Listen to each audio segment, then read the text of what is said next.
So as you guys might know, there's been an entire build-up towards the Winter Championship. And before I go to the Winter Championship, I will have to get to the top 4 in the US preliminary round. The preliminary round is the top 64 point earners. So I managed to get enough points. Hey. I actually have a lot of points. Doesn't really matter that much, just top 64 matters. What's important is the decks I brought. Face Shaman, defensive Reno Mage, defensive Reno Lock, and Control Warrior. When I built this lineup, I expected many of the players to bring aggressive decks. This lineup isn't built to shut them down completely. It's just to be favored against every single aggro deck. A lineup which has 4 aggressive decks is something kind of represented by Muzzy the best, and we call it a Muzzy lineup. He's bringing Aggro Shaman, Aggro Warrior, Aggro Mage, and Aggro Rogue. Sometimes the Rogue is a Miracle Rogue instead, sometimes it's an Aggro Rogue. This is as aggressive as you can get. This 4 aggro lineup is a lineup that's carrying the philosophy of aggressive decks don't really have a counter. You just play your aggressive decks and they're generally good against the field. And that's a fine philosophy to have. Slightly less aggressive than that lineup is a lineup that brings 3 Patches decks and 1 Kazakus deck. An example of this lineup is HotMEOWTH.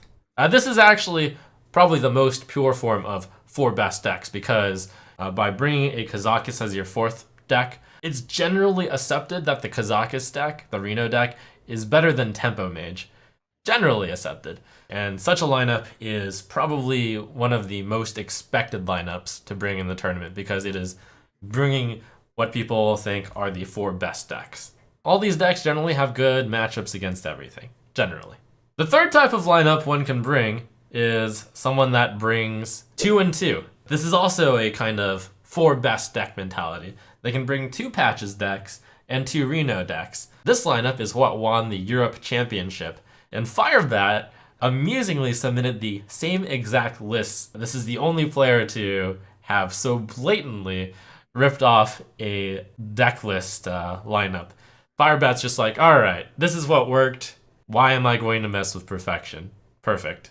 And this type of lineup is just generally good against everything because you can't ban both aggressive decks and you can't ban both Reno decks. So you're going to be playing against either 2 aggressive decks and 1 Reno deck or 2 Reno decks and 1 aggressive deck. So it has chances against any lineup. On the line of aggression, the most extreme is 4 aggressive decks, then it's 3 aggressive decks, the middle one is 2 aggressive decks and 2 Reno decks. Now we're starting to get to the extreme other side, which is a deck with 4 non-aggressive decks. This is known as an aggro smasher or an anti-aggro deck. Fibonacci, known everywhere as the Control Warrior player, in fact cited by Blizzard for playing a deck to very high legend against a aggro shaman field with Control Warrior. And true to his name, he brought Control Warrior.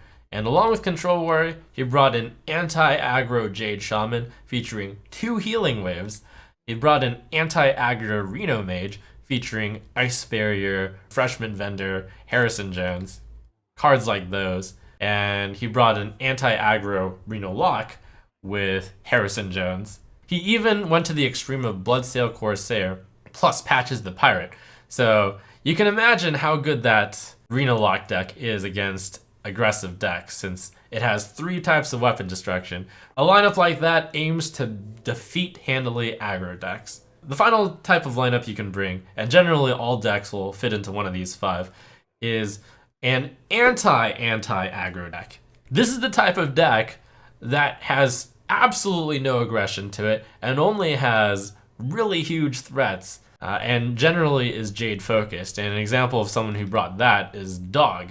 So Jade is naturally a good counter to anti-aggro decks because if you're going anti-aggro, you're generally not putting in big cards in your deck and you're putting in small cards in your deck. And small cards can't deal with big Jades as it turns out. So such a lineup is really good against anti-aggro decks, but gets run over by aggro decks. My deck fits into the anti-aggro lineup category. I've brought Face Shaman, which you might think is an aggressive deck. However, when played against aggro decks, generally aggro decks ban Shaman because it controls the board that well. One criticism I've received from others about this deck, given my lineup, is only one Maelstrom Portal. Two Maelstrom Portals generally more accepted as an anti-aggro. However, I decided through my own testing and experience that Sir Finley Murgleton was actually a good anti-aggro card, because I felt like most of the time it did come down to controlling the board and having a hero power that controls the board instead of just summoning useless totems. I thought was really useful. I think I'm in the minority opinion here, but that's my stance. Generally, decks which are featuring a lot of aggro decks will ban Shaman. However, because of my anti-aggro lineup, they may leave my Shaman up. I brought Reno Mage, but it's defensively oriented. It's so defensively oriented that it has cut cards that are commonly in Reno Mage, such as Alexstrasza and Emperor Thaurissan, in order to make room for cards such as Harrison Jones and Earthen Ring Farseer.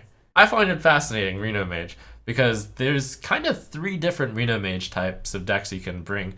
The first Reno Mage you can bring is with Solia and Pyroblast, and it tries to burn your opponent out.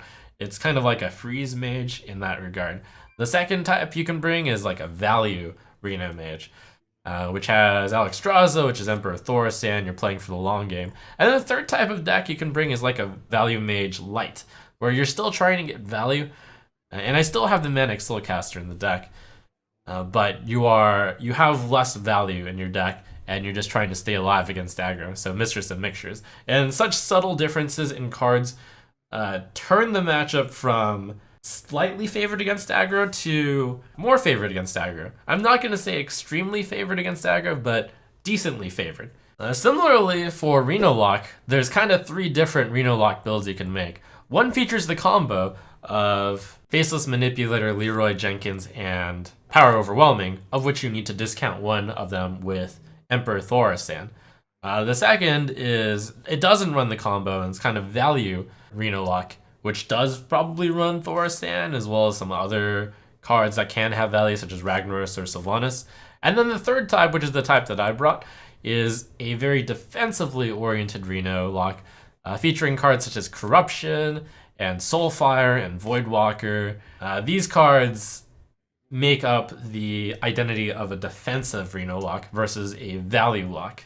And finally, big anti-aggro deck, probably the biggest one to bring, is Control Warrior. Control Warrior is a deck that is only good against aggro, can win against Reno Mage, can win against Reno Lock, can win against Jade, but against Reno Mage and Reno Lock, it's a slight underdog, somewhere between a slight underdog and a decent underdog. And against Jade, it is like a huge underdog. The good news about the format, again, though, is you can ban one deck. But the bad news is you can ban only one deck, which means if there are two Jade decks, your Warrior might match up against that Jade deck. And if there are 4 Jade decks, which is impossible, but say there are 3 Jade decks and also 1 Greedy deck, this deck can go lose against all 4 of them. All 3 of them, rather. I actually made my Control Warrior even slightly more anti-aggro by adding in Harrison Jones and Elise Starseeker versus what Fibonacci has as standard of a Deathwing. Fibonacci also has a Whirlwind. I cut the Whirlwind, and I still have 2 Sleep with the Fishes in it because Sleep with the Fishes is just so good against aggro. So the type of lineup you bring to a tournament will heavily influence your success at it.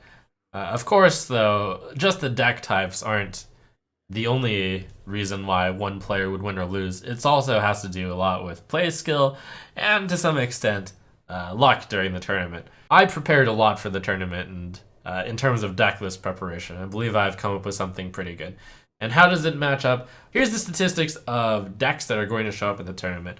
There's going to be about 70% Aggro Shaman, which is a number that is great to me. And there's going to be 70% Pirate Warrior, which is also a very happy number. There's going to be more Aggro Rogue at 30% than Miracle Rogue at 25%, which is also very good because Rogue is a slightly troublesome deck for some of my Reno decks.